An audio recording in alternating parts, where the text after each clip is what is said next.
কি গো, এই গরমে বাড়ি বসে থাকতে থাকতে তো দম বন্ধ হয়ে আসছে। চলো না, দুদিনের জন্য কোথাও ঘুরে আসি। ঘুরে আসি বলছি? টাকা কি গাছে ফলে নাকি? দুদিন ঘুরতে গেলে কত টাকা খরচা হবে জানো? তার চেয়ে যাও বরং ওই পুকুর পাড় থেকে ঘুরে আসো। ওখানে ঠান্ডা ঠান্ডা হাওয়া দিচ্ছে আর সুন্দর প্রাকৃতিক সৌন্দর্য উপভোগ করতে পারবে। শয়তান লোক কোথাকার! বাবা মা ঠিক বলেছিল তোমার মতো হাড় কৃপানকে বিয়ে না করতে। আমারই মাথাটা নষ্ট হয়েছিল যে আমি তোমায় বিয়ে করতে গেলাম। কিপটে কোথাকার! টাকা নেই যে তেমনটা না, কিন্তু সামনে বর্ষাকাল আসছে, ঘরের ছাদটা সারাতে হবে, নইলে সারাটা ঘর তো জলে ভেসে যাবে। আবার বউয়ের ইচ্ছেটাকেও দোষ দিতে পারি না। ও আমায় বলবে না তো আর কাকেই বা বলবে? ঠাকুর, এবার একটু মুখ তুলে তাকাও ঠাকুর, কোথাও থেকে একটু টাকার জোগাড় করে দাও দেখি। খেদা, এই খেদা, একটু আমার ঘরে আয় তো বাবা। তোদের তিন ভাইয়ের সঙ্গে আমার কিছু কথা আছে, একটু আয়। আচ্ছা বাবা, আসছি এক্ষুনি।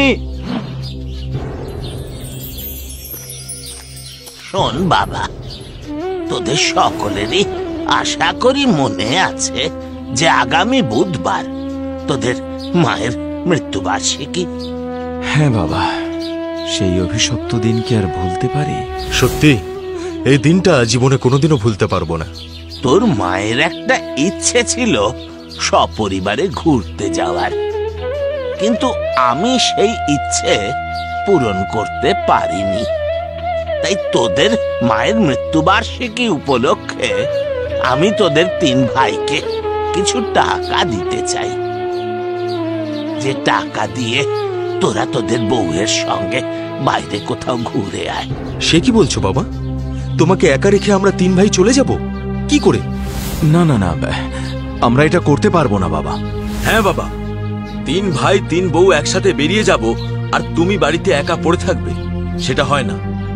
আমার বাতের যা ব্যথা, আমার পক্ষে যাওয়া সম্ভব নয়। আমার জন্য চিন্তা করিস না, আমি একা কোথায়? আমার সঙ্গে তো হরি থাকবে। হরি যেমন রান্না বান্না করে, আমার দেখাশোনা করে, সেটাই করবে। যা, তোরা সকলে নিশ্চিন্তে ঘুরে আয়। এটাকে শুধু ঘোরা মনে করিস না বাবা, তোদের মায়ের শেষ ইচ্ছে পূরণ করছিস ভেবেই ঘুরে আয়। যা। ঠিক আছে বাবা, তাই হবে। হ্যাঁ বাবা, আমরা তিন ভাই রাজি। ঠিক আছে, তাহলে আমার থেকে সন্ধেবেলায় টাকাটা নিয়ে নিস। আর শোন, এই টাকা যদি কেউ অন্য খাতে খরচা করে, বৌমাদের ভালো করে না ঘুরিয়ে আনিস, তাহলে কিন্তু আমি তোদের সব কটাকে শাস্তি দেব। আমি বৌমাদের থেকে সব খবর নেব, কিন্তু মনে রাখিস। আরে না না বাবা, আমার বউ তো একটু আগেই ঘুরতে যাওয়ার কথা বলছিল, ও শুনলে খুব খুশি হবে। হ্যাঁ বাবা, তুমি এই নিয়ে কিচ্ছু ভেবো না।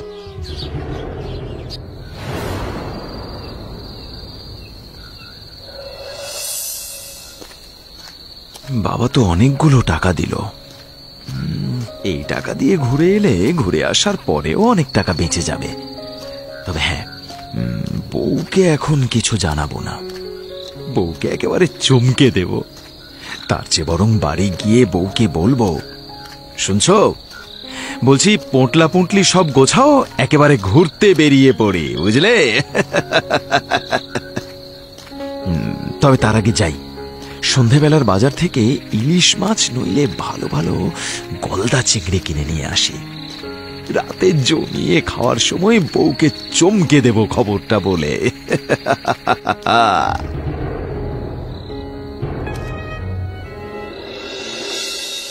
দাদা, গলদা চিংড়ি কত করে? 300 টাকা। আচ্ছা, আমাকে তাহলে 1 কিলো দিয়ে দাও। ঠিক আছে, দাঁড়াও দিচ্ছি।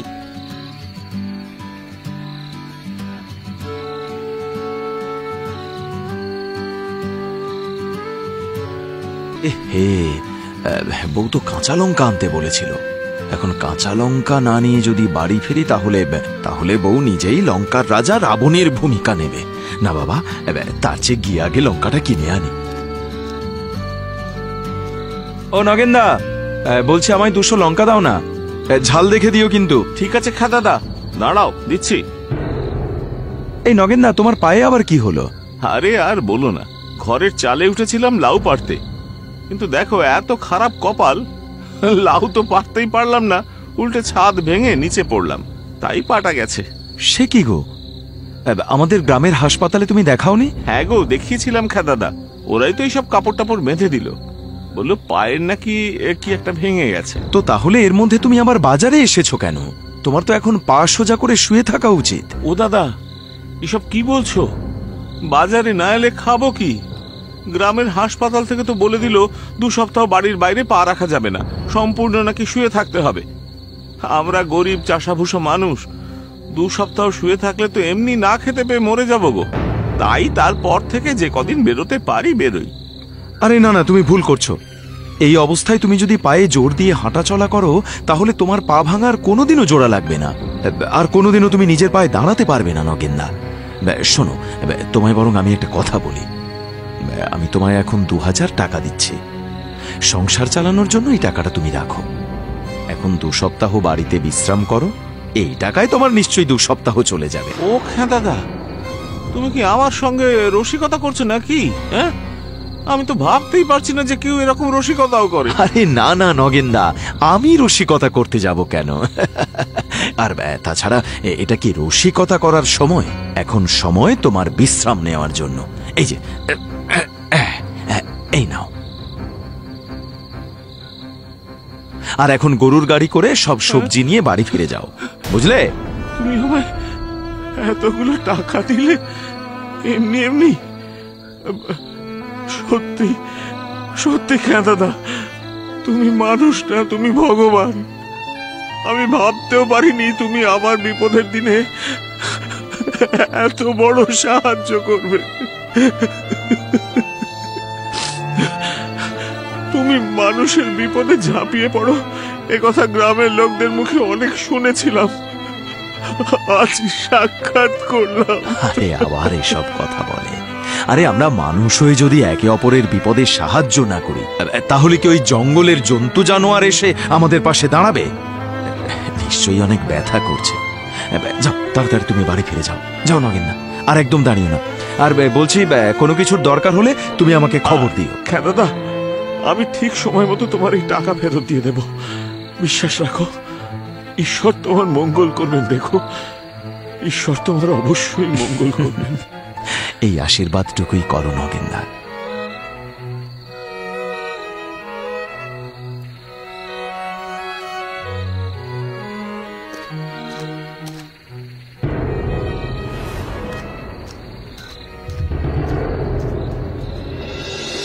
ওই গো, আরে দেখো দেখো, বাজার থেকে কত বড় বড় জ্যান্ত গলদা চিংড়ি এনেছি দেখো। না, আমার চিংড়ি মাছ চাই না। আগে বলো, বাবা যে টাকাটা দিয়েছিল ঘুরতে যাওয়ার জন্য সেটা কোথায়? টাকা? তুমি কি করে জানলে?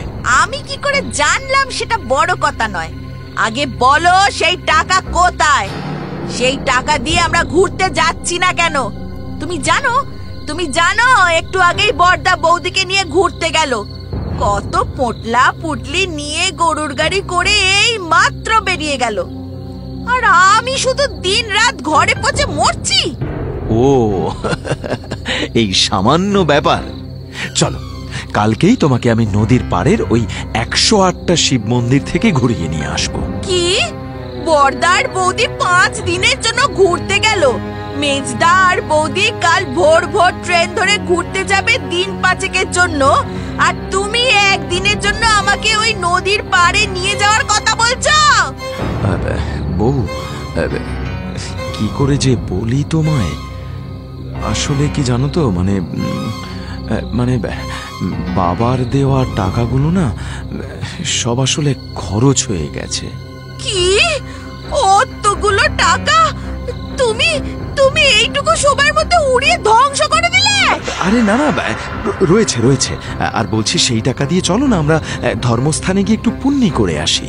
নিশ্চয়ই তাস খেলে বাজি হেরে সব টাকা উড়িয়ে এসেছো না? আর এখন এসে বলছো টাকা শেষ হয়ে গেছে। দাঁড়াও দাঁড়াও, আমি ঘুরে আসি, তারপর বাবাকে সব জানাবো।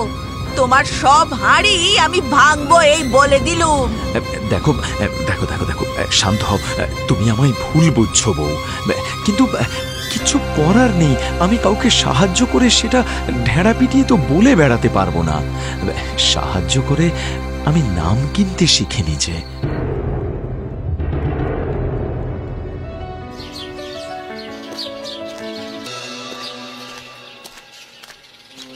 বলছি, কি ব্যাপার ভাই, মন্দির আজকে বন্ধ কেন? আজকে জমিদার বাবু আসবে মন্দিরে, তাই সাধারণ মানুষের জন্য দর্শন বন্ধ আছে। ও বাবা, তাই নাকি? যা, বলছি বউ, চলো তাহলে ফিরে যাই। দর্শন তো আর আমাদের কপালে নেই। আরে তুমি তুমি এখানে? আগে আমি এসেছিলাম আমার বউকে নিয়ে মন্দির দর্শনে, কিন্তু জানতে পারি যে মন্দির বন্ধ আছে, তাই ফিরে যাচ্ছি আর কি। ফিরে যাবার কোনো প্রশ্নই আসে না। আরে তুমি আমার সঙ্গে মন্দির দর্শনে ঢুকবে? না না, তা হয় না। আপনি হলেন জমিদার মানুষ, আপনার মতো মানুষের সঙ্গে আমার মতো সাধারণ মানুষ ঢুকবে? ছি ছি ছি, না না, এটা হয় না।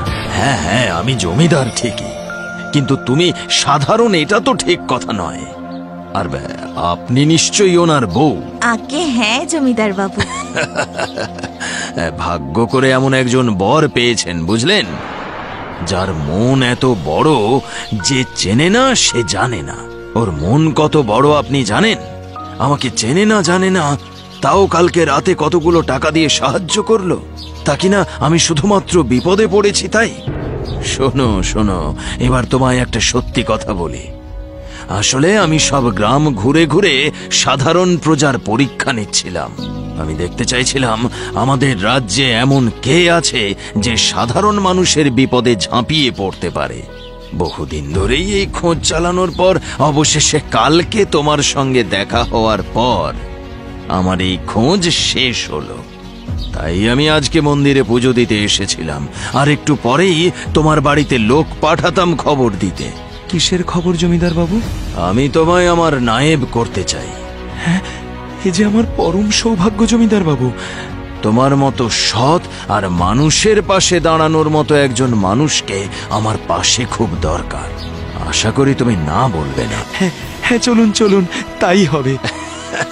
তাহলে আর দেরি কিসের? চলো চলো, মহাদেবের দর্শন করে সকলে মিলে জমিদার বাড়িতে ফিরে যাই।